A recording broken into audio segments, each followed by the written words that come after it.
大家好，我是 Tony。今天一大早来汐止，要来造访嘉东瀑布，还有大尖山瀑布。这两座瀑布相距不远。嘉东瀑布我来过很多次了，不过大尖山瀑布一直没有来过，因为过去路况一直很不好。不过上个月蓝天队刚刚清理路径，所以大尖山瀑布现在变得比较好造访了。所以今天就来联访两座瀑布。我现在就先走往嘉东瀑布，就在前面。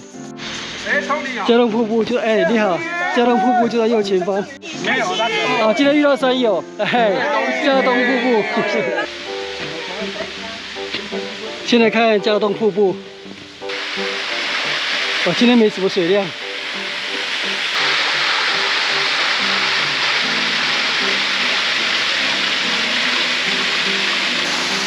嘉东瀑布是很容易亲近的一座瀑布景点，开车就可以直接到达瀑布的入口，走进来也1-2分钟到了。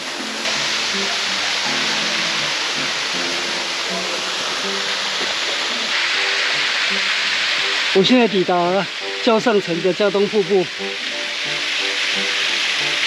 这嘉东瀑布在这边至少有3层吧。在最下层那边形成一座水池，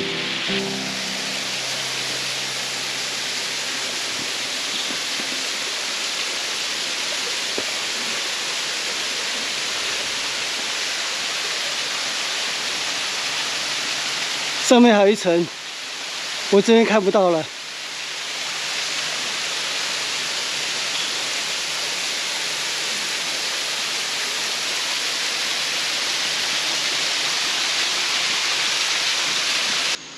我现在离开嘉东瀑布，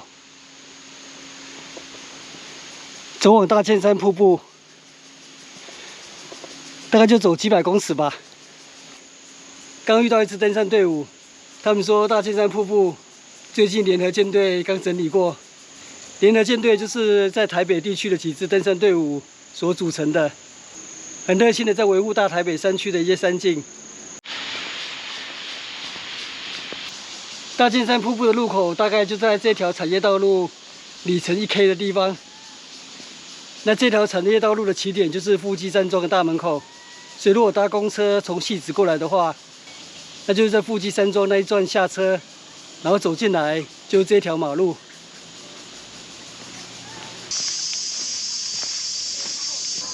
前面那里就是往大尖山瀑布的入口，这里是大尖山瀑布的入口。刚好就在1K 里程处，往大尖山瀑布，2023年7月8号，刚整理过的路径。我在台北登山20年，今天是第一次要造访大尖山瀑布，感谢联合舰队给我这个勇气。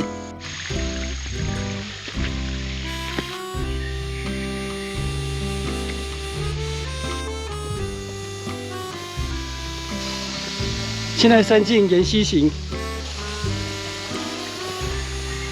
这里有登山条，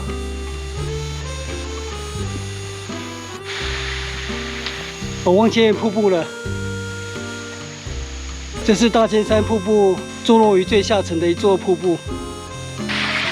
大尖山瀑布群的第一座到了，这里有架了一条绳索，可以拉绳陡上。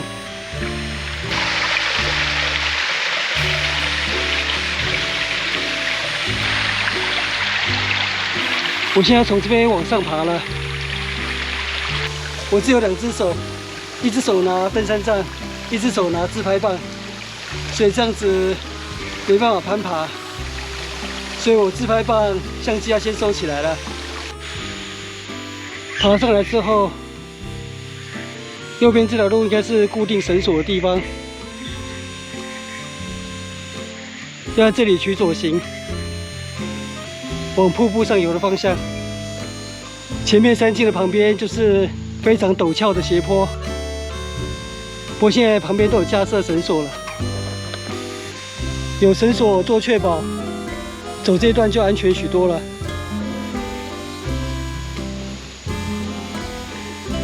所以可以想象，以前要走这一段其实是蛮辛苦的，也很危险。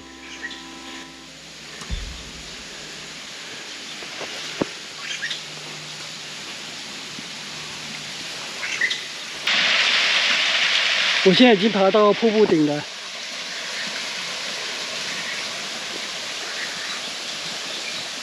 现在继续走往瀑布上游的方向。哦，前面又有瀑布了，是上下2层的连续瀑布。旁边现在都有架设绳子了，所以不难攀爬。哦，这里有一座内凹的岩壁。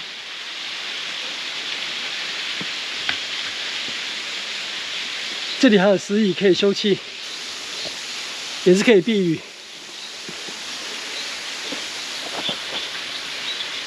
我就在这边休息一下，这边可以坐在石椅上欣赏瀑布。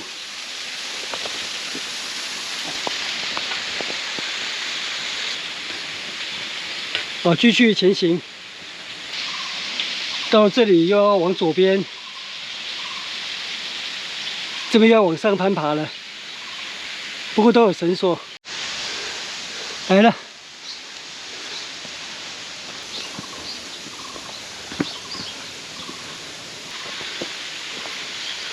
哇！前面这边峭壁几近没有垂直，大概有70、80度了吧。好，那我就收相机，准备攀爬了。 哦，还好不是一路往上爬，前面的绳子只是绑在那边作为固定之用，要在这边取左行，爬上来了。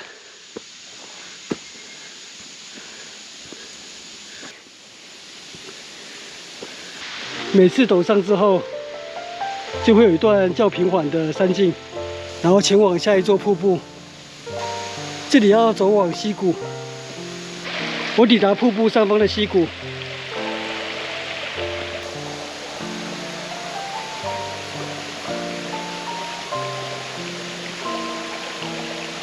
哦，忘记下一座瀑布了。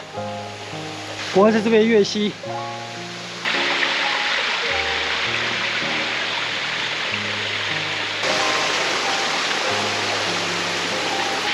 我就从这边爬过去，虽然这石阶蛮湿滑的。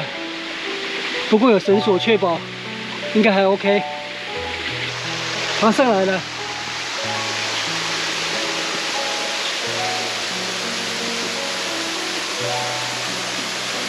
大尖山瀑布群，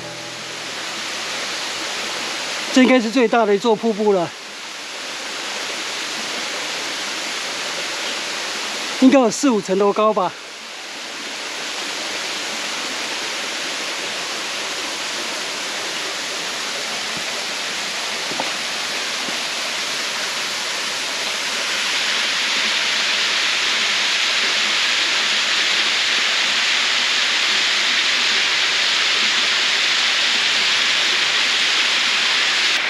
瀑布旁边这边还有更陡峭的山径，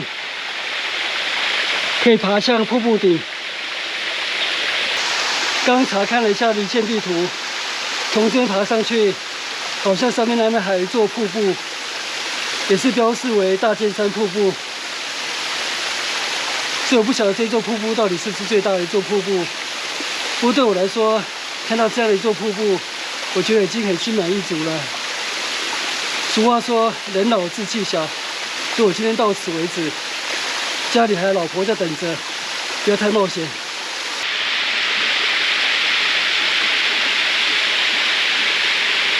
我现在离开大尖山瀑布了。俗话说“上山容易下山难”，所以回程我就收起相机，我全程都不录影了。我回程走了还不到15分钟，回到大尖山瀑布的入口了。 大尖山瀑布算是一处很容易造访的景点，交通也还算便利。不过过去因为路况不好，所以我20年来一直没有机会造访。现在的路况已经大幅改善了，所以对登山客来讲，已经不算是一条难走的路线。所以我把这个好消息分享给山友们。如果你还没有来过大尖山瀑布，建议有空的时候可以来造访。那我今天的大尖山瀑布之旅就到这边结束，谢谢收看。 我们下次见，拜拜。